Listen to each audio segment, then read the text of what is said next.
প্রান্ত থেকে আমাদের ফরিদউদ্দিন পুলিশ সুপার উনার মাধ্যমে আনা হয়েছিল।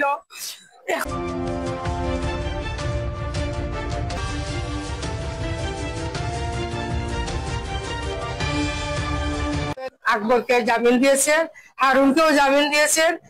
হারুনকে কে জামিন দিয়েছেন জানি না, টিটু চন্দ্রকেও কে জামিন দিয়েছে জানি না। আবার তাদের জামিন আবার স্থগিত করা হয়ে গেছে। 10 আগস্ট ওদের জামিন হয়েছে আকবরের, আবার 12ই আগস্ট স্থগিত করা হয়েছে এবং তাকে আত্মসমর্পণ করার জন্য তার নির্দেশ দেওয়া হয়েছে। কিন্তু এখন পর্যন্ত আকবর আত্মসমর্পণ করে নাই, হারুনও আত্মসমর্পণ করে নাই, এবং কি টিটু চন্দ্রও আত্মসমর্পণ করে নাই।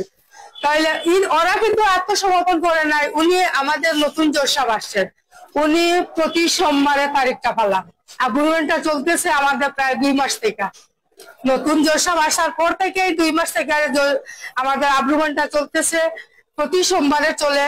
কিন্তু এখন আজকে ক্লোজ হওয়ার কথা, কিন্তু ওদের আইনজীবী আশিকুল্লাহর আইনজীবী উনি আজকে উপস্থিত ছিলেন না।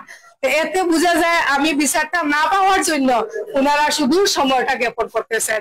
মানে ওনারা যদি উপস্থিত থাকেন না তাহলে আগ্রহণটা হবে না, না হওয়ার কারণে সময়টা শেষ হয়ে গেল, আরেক বছর চলে যাবে, কি কত বছর চলে যাবে তার কোনো নিশ্চয়তা নাই। যতক্ষণ পর্যন্ত রায় না হয় আমি কোর্টে আসবো, রায়টা যাতে সুস্থ রায় হয়। আমি আমাদের নতুন জজ সাহেব, ওনার নাম আমি জানি না, উনি অত্যন্ত ভালো মানুষ, উনি বলছেন রায়টা দিবেন, দেখবেন। আমিও আশা করছি উনি ভালো রায়টা দেখাবেন। আমি অন্তত একটা রায়হানের মা, আপনারা দেখেন আজ 5টা বছর ধরে আমি কি কষ্টে আছি। এই দেখেন আমার রায়হানের বিয়ের ছবি, এই দেখেন আমার রায়হান, আমি কিভাবে ওদেরকে ভুলে আমি থাকতে পারি।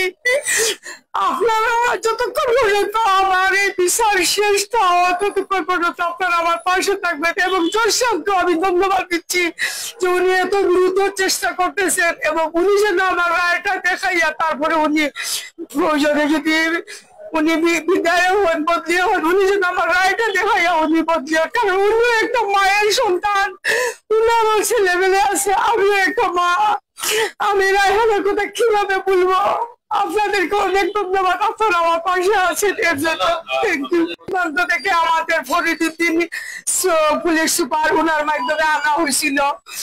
এখন ও কোথায় আছে জানি না, তবে আমি একটু ফরস খবর পাইছি ওরা 3টা এখনো দেশের বাইরে যাইতে পারে নাই, ওরা দেশে আছে। এবং ওরাই হুমকি দিচ্ছে অন্য মানুষের সাথে, শুনছি যে তারা রায়হানের মাকে দেখিয়ে ছাড়বে। তাহলে এরা যতদিন ধরা না পড়ছে, যতদিন পর্যন্ত ওদের বিচার না হয়েছে, আমি নিশ্চিত নয়। আমি কি বলবো, আমি যে বাইরে আছি আমার মনের মধ্যে একটা ভীতি থাকে, আর ওরা কোন সময় কিভাবে আমার অ্যাটাক করবে এটাই আমি সবসময় নিশ্চিত ভাবে থাকি।